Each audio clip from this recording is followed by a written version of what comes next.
Hi,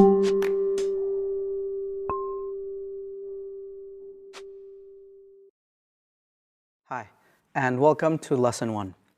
In this lesson, I'm going to show you how to construct a basic executive summary and a pitch deck, which are two of the most important business tools that you'll find yourself using all the time. Now, before we get started, I want to present to you a topic that I think a lot of entrepreneurs get stuck on, and it certainly was something that I struggled with for quite some time earlier in my career. And that is to understand the difference between exploration and commercialization. If you're trying to run a business, and if you're using executive summaries and pitch decks to try to achieve business goals, we have to focus on the commercialization aspects. So what's the difference? Well, let me give you an example of exploration. This is a map of the Lewis and Clark expedition. This expedition lasted from 1804 until 1806. In 1803, the United States had recently acquired the Louisiana Territory through the Louisiana Purchase, and this gave them access to a large segment of land that allowed them to cross most of the way from St. Louis to the west coast of the United States. Oregon country at this time had recently started being settled by the British, and very quickly it became disputed territory amongst the United States and Great Britain. Now, the purpose of the Lewis and Clark expedition was simply to prospect all of the land that the U.S. government had acquired, plus the disputed territories, to try to understand what resources were available and what possibilities the United States could have to place settlements there in the future. The whole point of traveling there was only to explore. And when Lewis and Clark departed from St. Louis, arrived at the mouth of the Columbia River, and then came back, they didn't really focus on monetary gain. So that was, I think this is one of the stereotypical explorations. This was funded by the United States government because the U.S. government at that time had a very strong interest to try to find out what was in those territories that they had gained and what was in the territories that, they would quickly begin to dispute with Great Britain. Now, how about commercialization? So now let's go to 50 years later. This is in the state of Massachusetts, back on the East Coast. Frederick Tudor was at that time starting to become known as the Ice King. So what he had done is that he had sailed from New England down to the Caribbean. But differently from Lewis and Clark, he didn't sail only to find out what was there. In fact, by this time, the entire East Coast and the Caribbean were now well known and well mapped. What he had done is that on a hunch, he believed that if he harvested ice from New England and took it on boats down to the Caribbean, that people in the Caribbean would be willing to buy this ice to cool their drinks and to refresh themselves. So what he did is that he took out a bank loan, and this is one of the very first instances of an entrepreneur starting a company by taking out commercial debt. He took out a bank loan, he purchased boats, he tried to insulate them, and he hired a crew to harvest ice and take it down to the Martinique. Unfortunately, his first shipment melted, and it would take him several tries, a little bit of time in debtor's prison, and a little bit of a deepening personal financial crisis until he was able to find and create a market for ice down in the Caribbean. As his business started to grow, suddenly he began to have the ability to hire larger crews, to get more boats, and over time he built an ice empire. This ice empire would last all the way to the beginning of the 20th century until refrigerators were invented.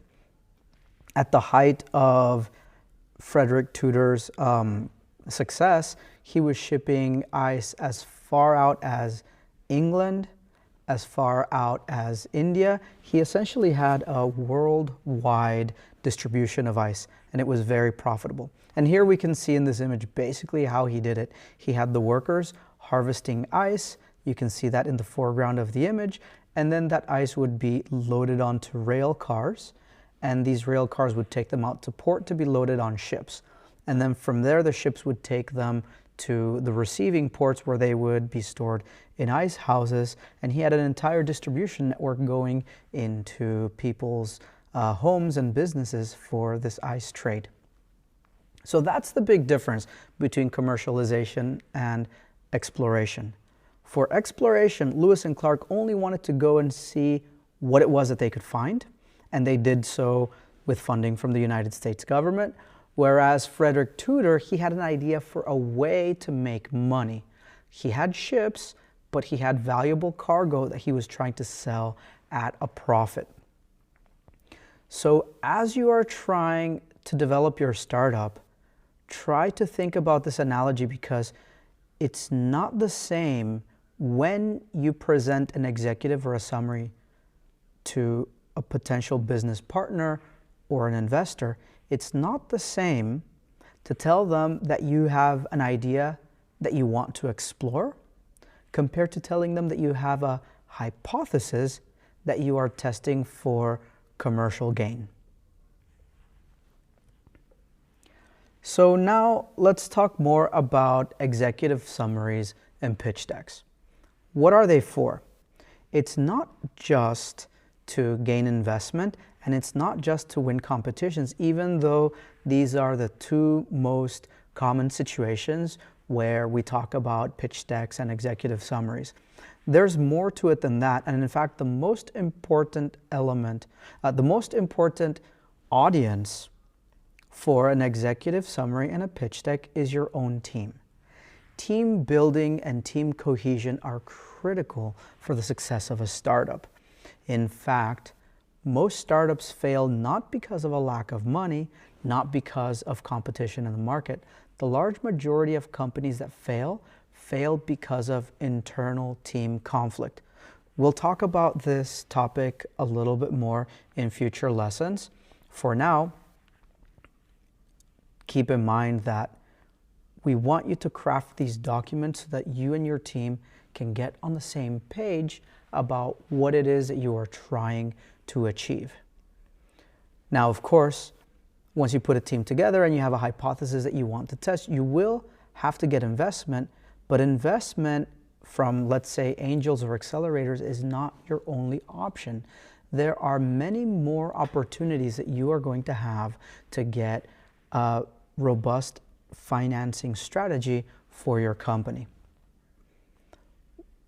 Furthermore, when you are trying to enter the market, it's not likely that you are going to be working alone, not just in terms of working with your teammates, but also in terms of collaborating with other companies, whether it's other startups or some larger company. If you have the ability to engage in business development with other organizations, then this will greatly lower your risks and your costs for you to get a product out to your market. So being able to present and negotiate agreements with potential business partners is also critical to your success. And finally, yes, you do want to participate in competitions, because competitions and prizes are very good for public relations. And if you develop a good image in the marketplace, well, your risk will be reduced because the type of partnerships and the type of resources that you will gain access to will increase.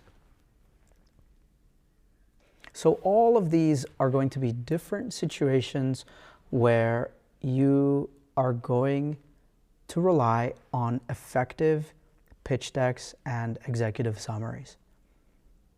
So what is the content that they should have? For this, my favorite book is Disciplined Entrepreneurship by Bill Aulet. Bill Aulet is the executive director of MIT's Martin Trust Center for Entrepreneurship. And in this book, he presents 24 practical steps that you can follow, and these steps are divided across the 6 themes that you see here. Who is your customer? What can you do for your customer? How does your customer acquire your product? How do you make money off your product? How do you design and build your product? And how do you scale your business? Anytime you are making a pitch to anybody, whether it's teammates, business partners, investors, or when you're on stage trying to build good PR and win prizes, these are the basic elements, the basic information that people will want to know so that they can get a comprehensive idea of what your business is about. Let's take a look at an example. This is Facebook's first pitch deck. It was placed online by Digiday. They went into, or they found someone who had an email archive of a very early pitch deck that Facebook had shown in the spring of 2004. And you'll notice that in this pitch deck, it's not actually labeled Investors Kit, it's labeled Media Kit. And there's a very important reason for that. So on the title slide, they have a simple quote from the Stanford Daily. Classes are being skipped, work is being ignored. Students are spending hours in front of the computer in utter fascination. The Facebook.com craze has swept through campus. What is the Facebook? The Facebook is an expanding online directory that connects students, alumni, faculty, and staff through social networks at colleges and universities. Here you can see in this very first slide that what Facebook has done is present to us a simple answer to questions 1 and number 2. Who is your customer? What can you do for your customer? Who is the customer? Students, alumni, faculty, and staff. And what can you do for them? You provide an online directory that connects them through social networks at colleges and universities. The rest of this slide expands on theme number 2. What can you do for your customer? In this case, for these users. It allows them to connect on the basis of friendship courses and social networks. And then it gives us a text-based description of the information on the user profile. And on the right-hand side, there is an actual screenshot of a member's profile. If we go to the next slide, we have further information of how the Facebook works. And we see this on text in the left-hand side, as well as a screenshot on the right-hand side. So it's a social network, you have course rosters, and it provides an advanced search engine. And users can add friendship lists to their profile, pending second source verification of friendship status. So you can see that even today, we're actually at 15 years after this pitch deck was shown, and the basic premise and the basic functionality of Facebook is still the same. With some changes, of course. Now they don't focus only on university students, faculty, and staff. Now they basically give access to anybody in the world who wants to join. Now let's take a look at the next slide. Our schools, the expansion. The Facebook.com was launched on February 4th, 2004. And as of April 19, 2004, the expansion of the Facebook.com network has yielded the following member schools. I think this is one of the biggest misconceptions that people have when they are trying to present, especially these days when they're trying to launch different types of social networks, different social networking services. They launched in February 2004, and April 19th is a little bit more than 2 months later. It's about 2 months and 2 weeks later.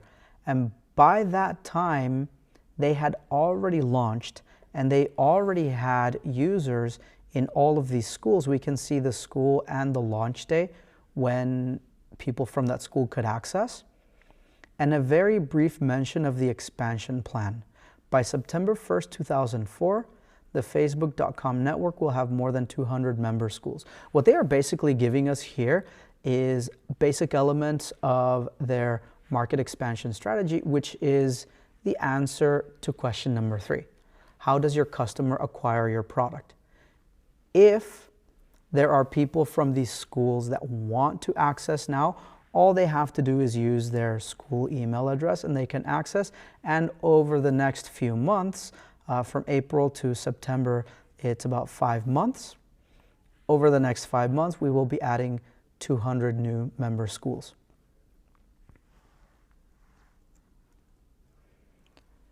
Now, we get to question number 4, which is how do you make money off your product? So far, we've really been considering the free users as the customers, but they don't pay to use the platform.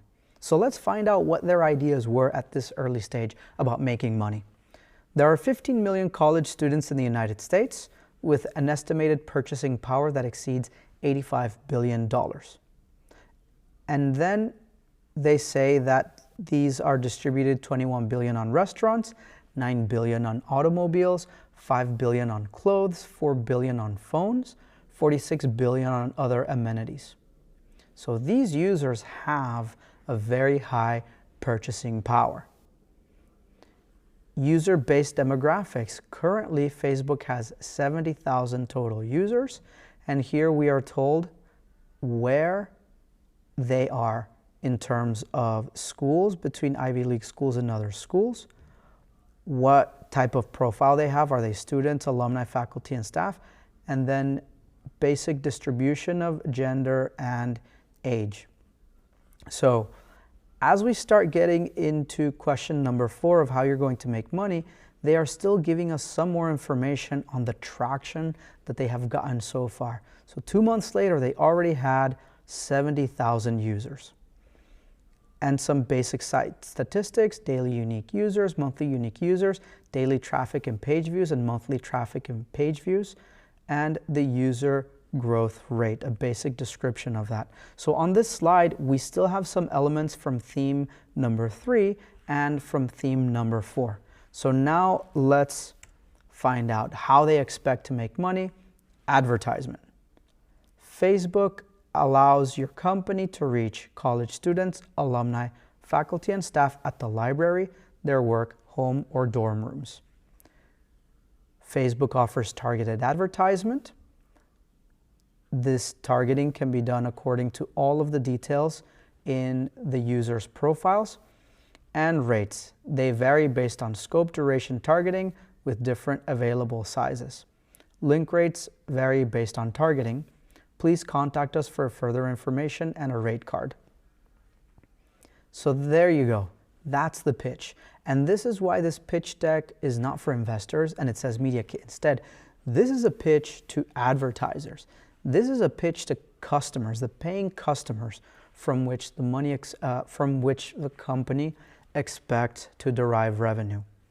The final slide says contact us. It has the contact information. In this case, it was Eduardo Saverin that was taking meetings with media companies and potential advertisers to try to get them to start using Facebook.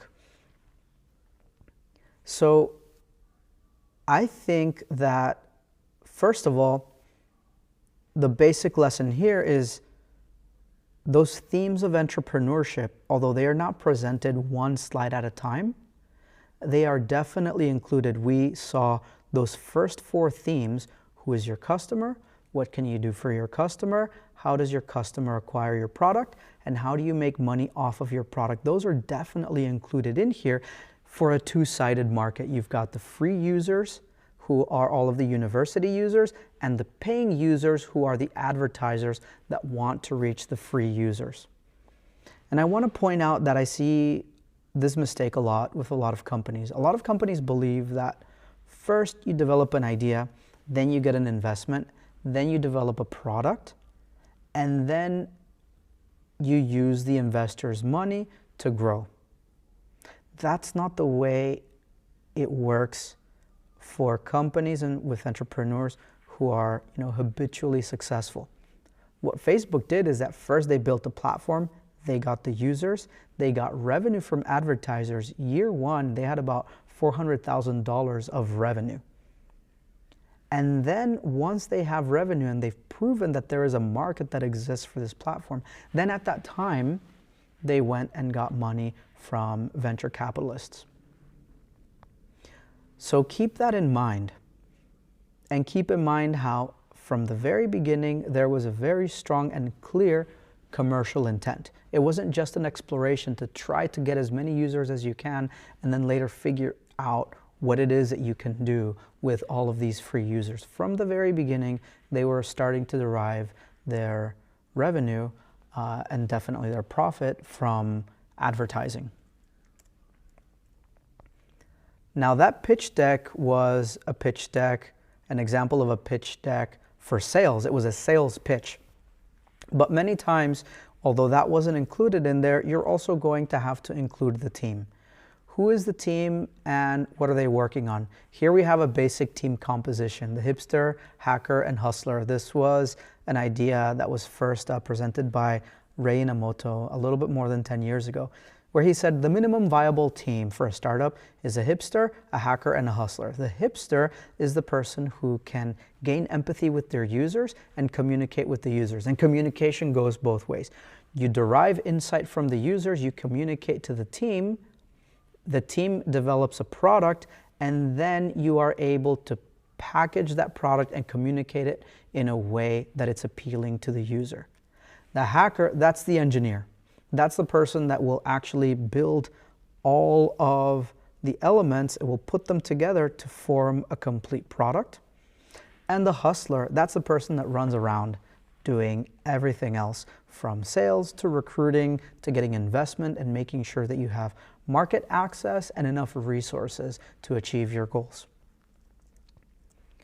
Another slide that you can also include is a funding and key goals. So what are the key goals that you want to achieve on a specific timeline in terms of recruiting? Is your team complete? Have you recruited everybody, or do you still need to recruit people? When do you expect to release your minimum viable product? Your very first new product should be a simple one, but you should have an idea. You should have a timeline for when that product will be delivered. When and how do you expect that there will be sales growth? And honestly, I would strongly recommend to think about prizes later. If you've ever participated in a prize competition, you might have noticed that most of the time, the companies that win the competitions are companies that are at a much later stage, that already have traction in terms of users and sales. If you want to participate in a competition early on, that's fine too. You can get a lot of experience from presenting publicly, but keep in mind that you can't rely on the prize money.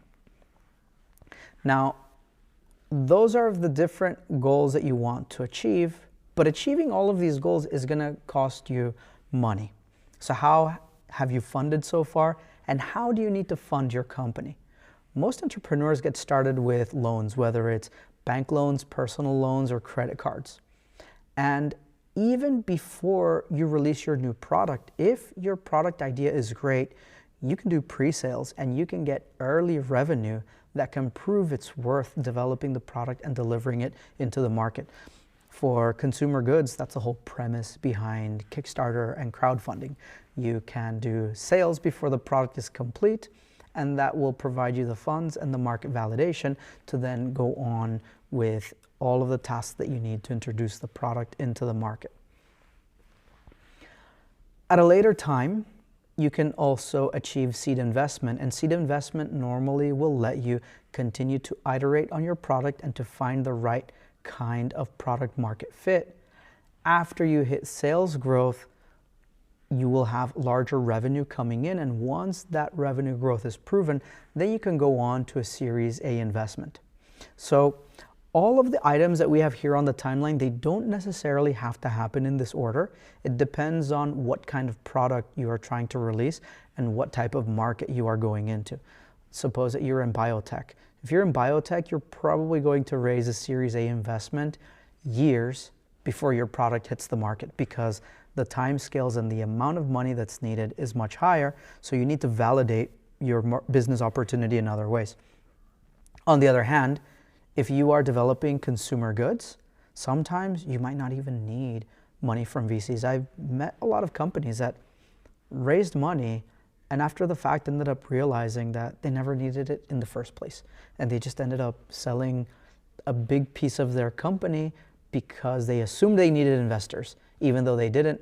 And over time, they realized that they would have been better off not actually getting money from outside parties and then having them involved both in decision making within the company as well as in distributing profits.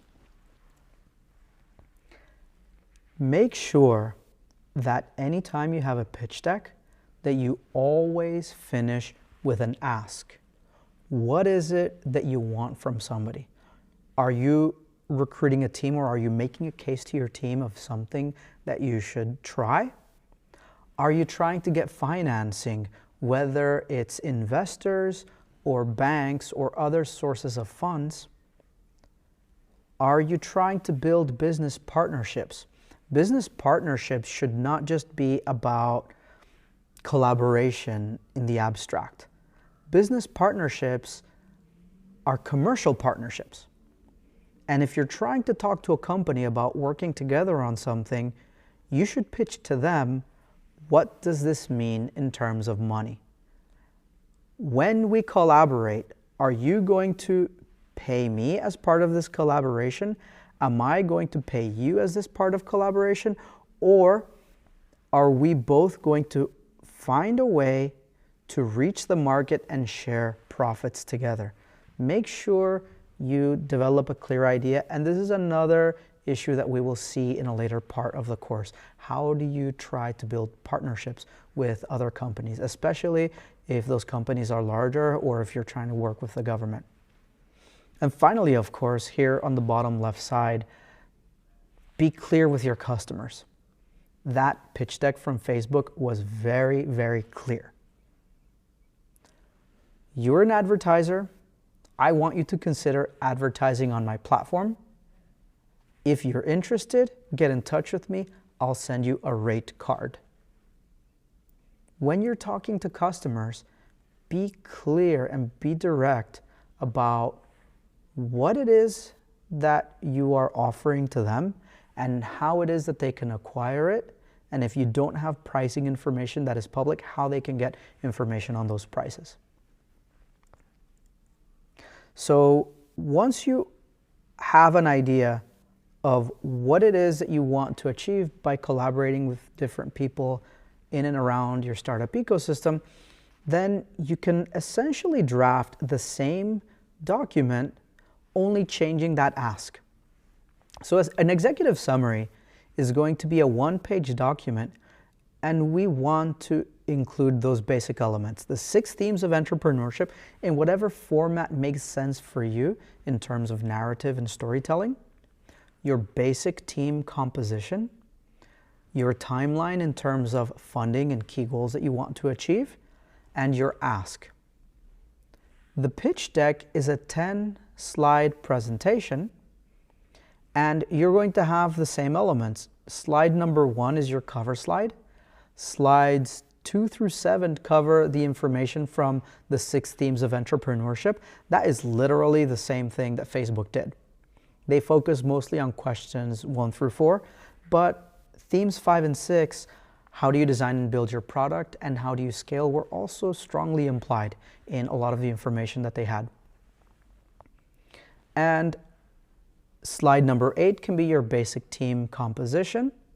Slide number 9 can be your timeline, funding, and key goals. And slide number 10 is your ask. The first draft for both of these documents could take you about 1 to 2 days, but when you start trying to do them, you might notice that you are making a lot of assumptions and you are really just expressing hypotheses. And the executive summary and pitch deck, it's not something that you just create. It's not set and forget. You don't make it and then try to follow them no matter what. You iterate, you present them, you get feedback from the market, and with that feedback, over time, you develop a better and better version, not just for the sake of having a nice document, but a document that describes an actual business opportunity, a commercial opportunity that you are going to be presenting to the people around you. And that said, we have a couple of templates that you can use to get started. And the most important part, again, is not just to draft it, but draft it and go out into the world, show them to other people, start getting feedback.